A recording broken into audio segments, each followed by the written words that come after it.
From Hollywood, it's time now for John Lund as Johnny Dollar. This is Orrin Vance. Sent me up to Audition 7 years ago, remember? Orrin Vance. Oh, the Zeman case? Now you got it.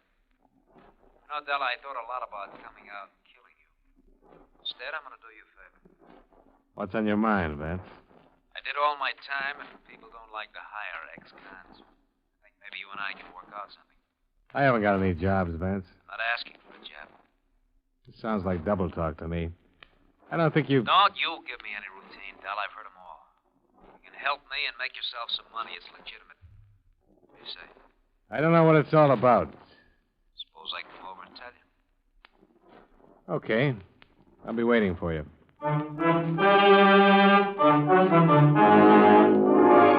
John Lund in a transcribed adventure of the man with the action-packed expense account, America's fabulous freelance insurance investigator. Yours truly, Johnny Dollar.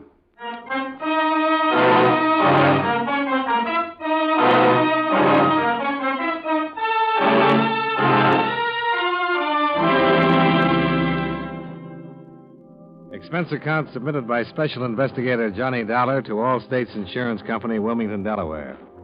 Attention, Mr. Don Freed, Chief Investigator. Since your office authorized me to conduct certain inquiries based on information supplied by Orrin Vance, I am billing you accordingly.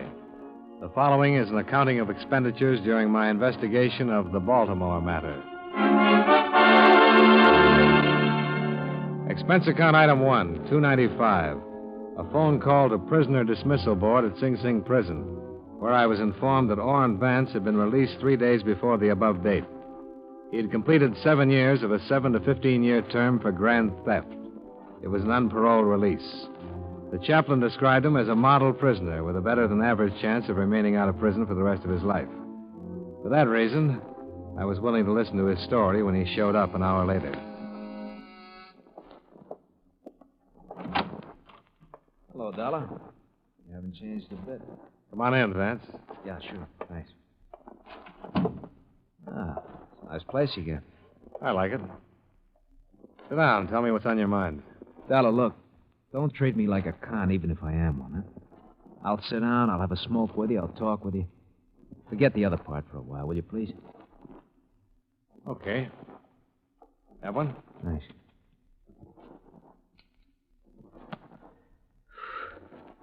Just that everybody's doing that. Even my wife. Went over to see her the first day I got out. You know what? What? Katie wouldn't let me in the house. Gave me $40, told me to go out and get a decent job. Tell you, she had it all worked out. Work hard, she said. 6 months, if everything's okay and you're not in any trouble, you can come home to me and the kids. If not, she said, I'm going to divorce you. What do you want me to say? I want you to offer me a seat. Invite me to sit down. Sure. Thanks again. You know, thought about it a lot. If you hadn't been out to get me 7 years ago, I'd have had you over for dinner. Maybe we would have been friends. Maybe. Look, I can't get a job, and I'll have to go in business for myself. I need a stake. That's why I'm here to see you. I talked to you maybe 20 times while you were working on that Zeman case, and I think I got to know you. I called you today because of what I saw of you then. I think you're an honest man. Thanks. You ever hear the Towner case in Baltimore? Towner Loan Company in 1946? Yeah. Everybody's heard about that. $1 million theft. The insurance companies still have a reward for information leading to the arrest and conviction? Was never solved. I suppose they do. I can help you help them solve it for half of that reward. Can you? I know 2 of the men who did it. 2 of the 6 men. I talked to one of them yesterday.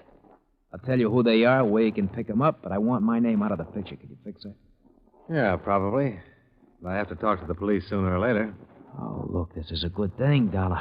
And all I'm asking is your promise to keep my name out of it. Tell me how good before I make any promises. That's fair enough. They had some of the serial numbers on part of the tape. Here. This is one of the bills. Why don't you check it with them? Then we'll take it from here, huh? Expense account item 2, $14.85. A long-distance phone call to Chief Investigator Don Freed, All States Insurance. who verified that the serial numbers on the $10 bill Orrin Vance handed me tied in with the Towner Loan Company theft. I explained the information I had at hand and the source from which it had come, leaving out any mention of names. Freed talked with his boss and phoned me back half an hour later, giving me the go-ahead.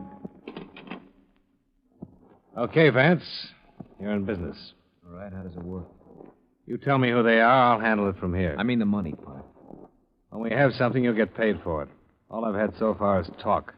This bill could have come from anywhere. You might have picked it up at a cigar counter. Look, I got it from a man named Leonard Torpy. He lives in New York. He's one of them. Leonard Torpy? Yeah. I met him my second year at Audition. He was up on an old petty theft charge. He did 18 months. Told me to look him up when I got out. Now, this part may sound crazy, but we had a few drinks together in his place yesterday. I was weeping on his shoulder about all my hard luck, and he said, "You think you got hard luck?" Well, and then he marched me into the bedroom, showed me a stack of money in a bureau drawer. He said he couldn't spend it. He gave me one of the bills. Well, must have been pretty drunk out. Yeah, it was. I got to thinking about it. I checked the bill, found out it was in the Towner thing. I looked up the story on it. Torpy fits the description of one of the hold-up men right down the line. Now, we'll see. You say you know two of them. Who's the other one? Harold King. Lives in Reno, Nevada now. Runs a filling station there. He used to come see Torpy on visiting days. I saw him several times. What makes you think he had a part in the Towner thing? Just from what Torpy said while he was drunk and the general description of the other hold-up men in the story. See, while Torpy was drunk, he mentioned his old partner, Harry King. Told me where he was living and so forth. Did he say anything about the hold-up? No. I told you I found that part for myself. But King is the other man, I'm sure of it. King have a record? I don't know anything about him. Okay. Where'll you be? I'll phone you. 2 days be long enough? Oh, I should know something by then. Remember, my name's out of it. The police or anybody else. Sure. You afraid? Yeah. I'm a stool pigeon. Well, haven't you noticed? I'd noticed, and it worried me. So I followed him when he left my place.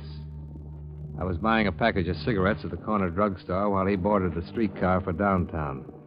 I tagged along in a taxi to the main business section, watched him get off, and head for the bus terminal. I bought another package of cigarettes while he bought a one-way ticket to New York. In the half hour before departure time, I telephoned a private detective friend of mine, Pete Florian. He appeared at the bus terminal 15 minutes later. What's the rumble, Johnny? That man over there in the gray overcoat. His name's Orrin Vance. Uh-huh. He's on his way to New York right now. Maybe you better tag along, see that nobody kills him. Oh? If what he told me is true, somebody might try to do just that. Stay close till he's settled somewhere. I see. I haven't got any more to tell you, Pete, because I'm just starting to look into it. Find out where he's living there and contact me at this number. I'll let you know what to do then. All right. Anything else? Don't let him out of your sight, Pete. Expense account item 3, $100. Retainer for Private Detective Pete Florian for explained purposes. I stayed at the bus terminal long enough to watch Pete board the New York-bound bus and take a seat across the aisle from Orrin Vance. Item 4, $8.85, plane fare, Hartford to New York. Item 5, $4.50, cab fare to hotel and then to Metropolitan Police Station, where I explained my business to Lieutenant Randall. Who gave you this tip, Dollar? I'm afraid I can't tell you that, Lieutenant. Why not?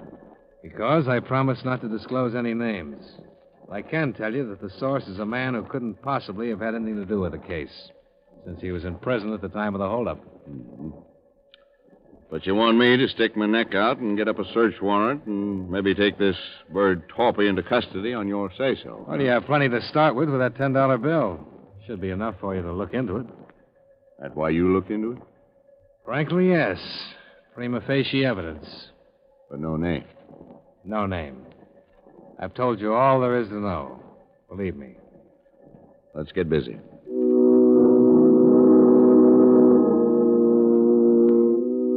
The mug folder on Leonard Torpy showed a balding 40-year-old man with a long record of theft and burglary. There was no record for a Harold King, although he was listed as an associate of Torpy's. Lieutenant Randall wired Reno authorities requesting they locate King and hold him for possible questioning. Once these preliminaries were accomplished, Randall and I went out to the address Orrin Vance had given me. But this turned up a blank. The landlady informed us that Mr. Torpy had lived there, but had checked out the preceding morning. No forwarding address. The good lieutenant and I parted company outside the apartment house, and I walked back to my hotel. I was going to change clothes and grab some dinner, but the clerk waved me over to the house phone. A call had just come in. Johnny Dollar. Hi, Pete Florian, Johnny. How'd it go? When your boy got in town, I trailed him to a place on 155th Street. He's got a room with a view. He's up there now. Alone? I think so. Any visitors? No. Light went out about an hour ago. Might be sleeping. What's the number? 680. His room's in the back, first floor, number 10. Where are you? Drugstore right across the street. Expense account item 6, 160. Cab fare to the drugstore where Pete Florian was keeping a watchful eye on my nervous informer, Orrin Vance. I found the drugstore, but Pete was nowhere in sight. The girl behind the soda fountain recognized him by my description and said he'd stepped out a few minutes before. I glanced up and down the block and then spotted him standing just outside the shadow of a streetlight across the street. I walked over. Hi, Johnny. That's a room back there. Lights on? He's got a couple of visitors in there with him. Showed up about 5 minutes ago. Car? Taxi. What do they look like? One's thin, medium-sized, dark suit. The other's stocky, dark suit, too. Both in their early 40s. Chauffeur wears glasses. Didn't make either one. Yeah. This one of them? Let me see. Yeah, he's in there. What's his name? Leonard Torpy. We better go in. Okay.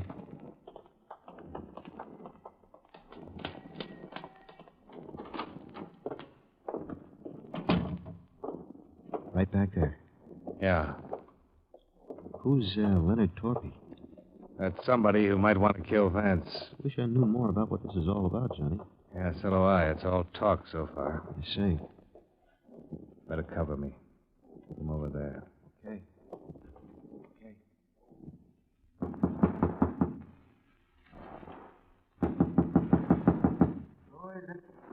Mr. Vance? Who? Orrin Vance? You must have the wrong number, buddy. Nobody by that name lives here. Well, are you sure? Positive. Why don't you try the manager? Well, I did. He said Mr. Vance had this room. Then he's all wet. Good night. Just a minute, Torpy. What? Hey! Charlie, look out! Before I went down, I heard it go off a couple of more times. Must have been 6 inches from my head. My eyes couldn't see and my feet wouldn't move. But I could hear. It was someone very close to me. And he was dying. Johnny. Johnny.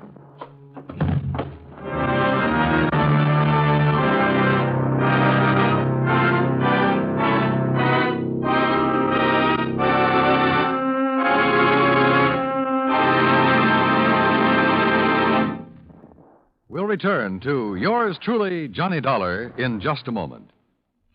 Sign up. Enroll now. Join the 7 million strong who buy United States defense bonds through the payroll savings plan where they work.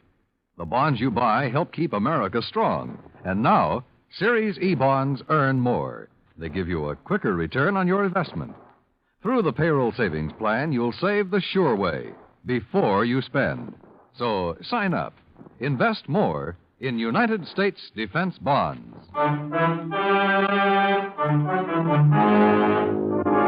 Now, with our star, John Lund, we bring you the second act of yours truly, Johnny Dollar.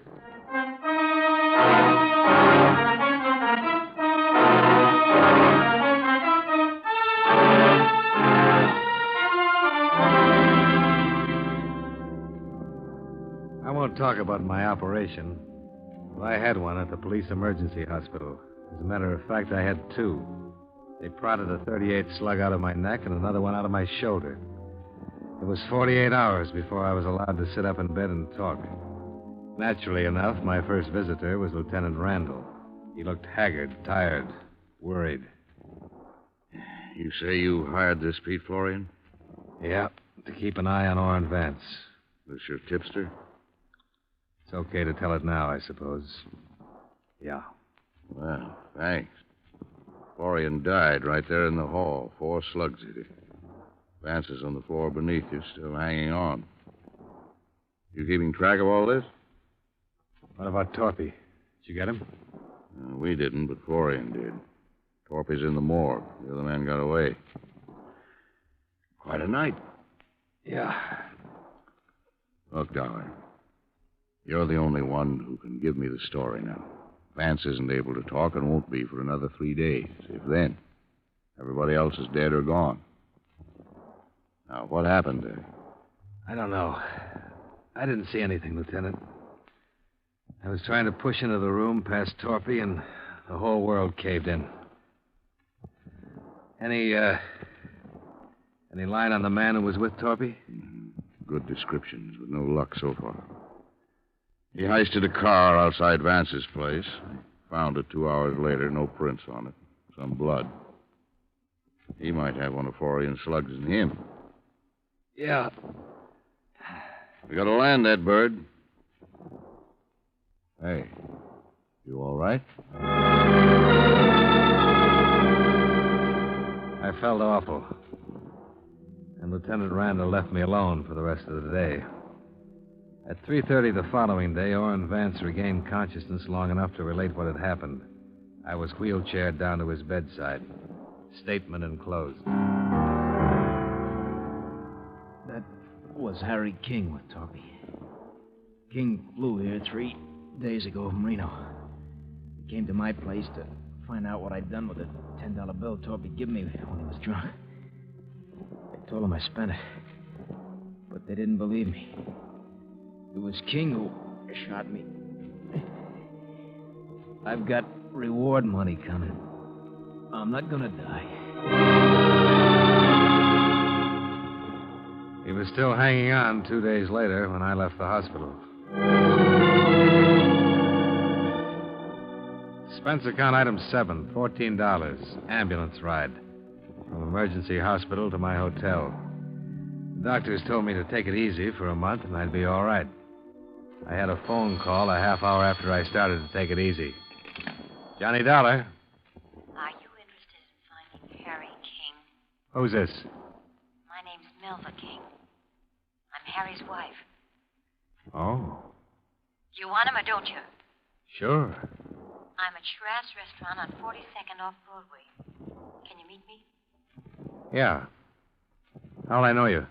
You won't, but I'll know you. Your picture's been in the paper for the last 3 days.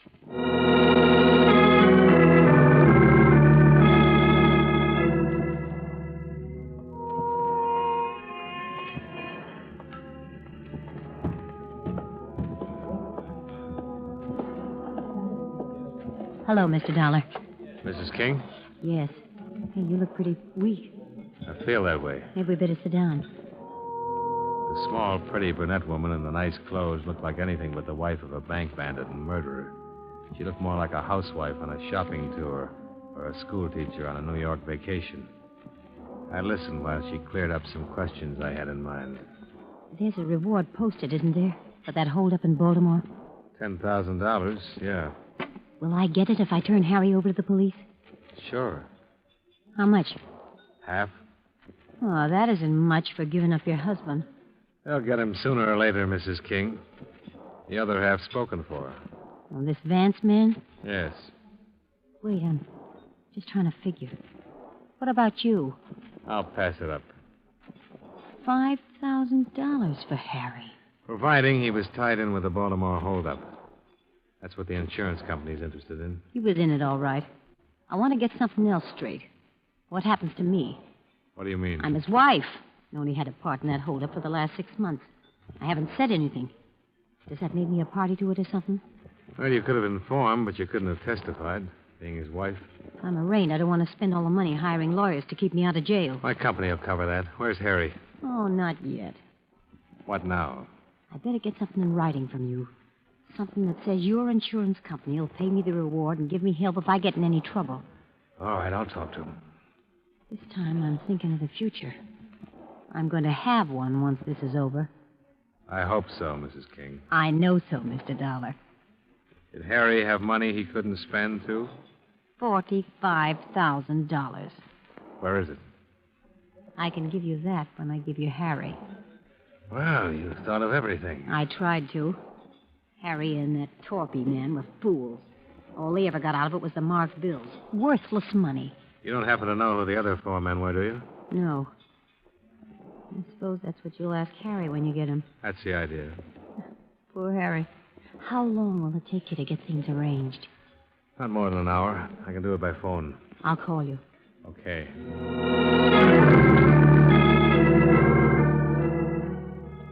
I gave her a 50-second start before I left the table and went out in the street. I was just in time to see her climb into a cab. I was trying to hail one to follow her when a black coupe pulled up to the curb. Come on, Johnny. Hey. Hustle it up. Light will change. Oh. How do you feel? Terrible. What is this? When Vance told us it was King, we checked the airlines and found out he had his wife with him when he flew in from Reno. That is Mrs. King up there in that cab, isn't it? That's who she said she was.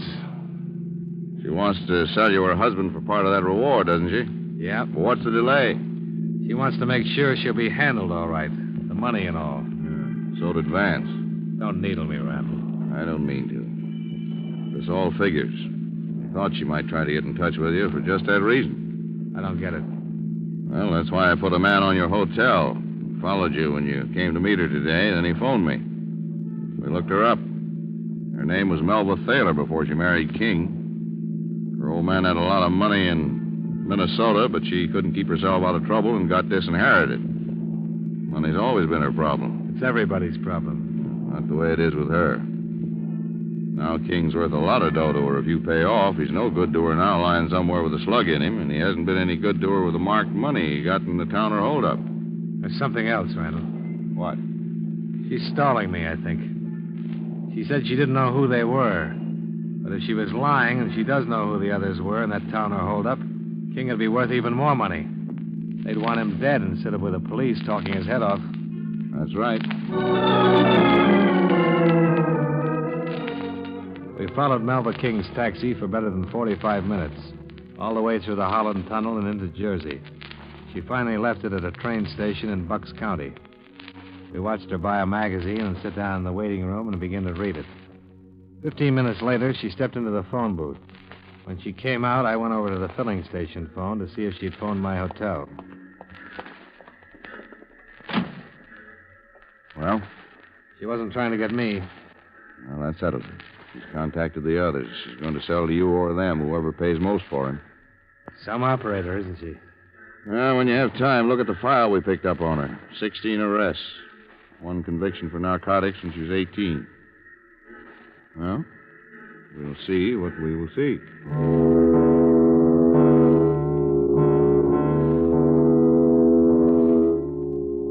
Didn't take long. When a green Cadillac pulled up at the station, Melba King stepped out on the platform and greeted the 2 men who were in it. She sat in the car with them, talked for a short time, then got back out. When the Cadillac rolled away, Lieutenant Randall was on the radio ordering a pickup. Yale, 596. I'll pick him up right away. We'll stay with her.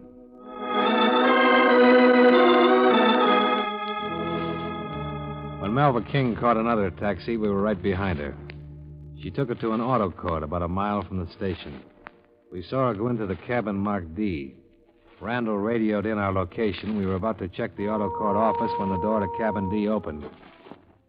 Standing beside Melba King in the doorway of the cottage was a pale, stocky man who looked as though his legs wouldn't support him another minute. Then she saw us get out of the car. He'll kill me. He's got a gun on me.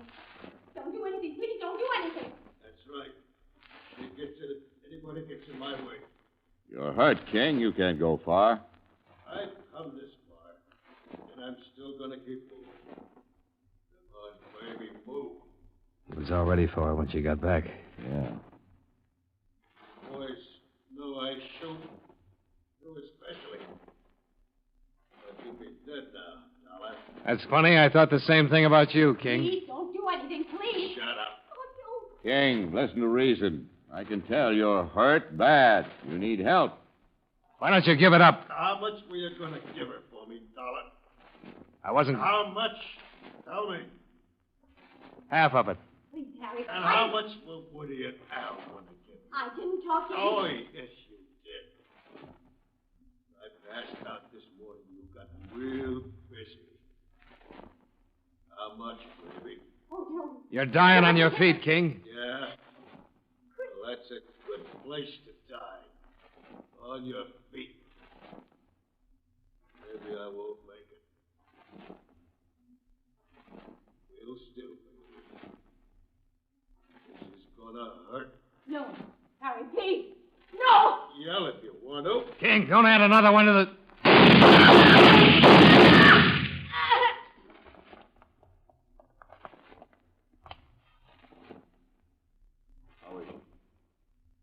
John. That's him, too. Let's get this over with.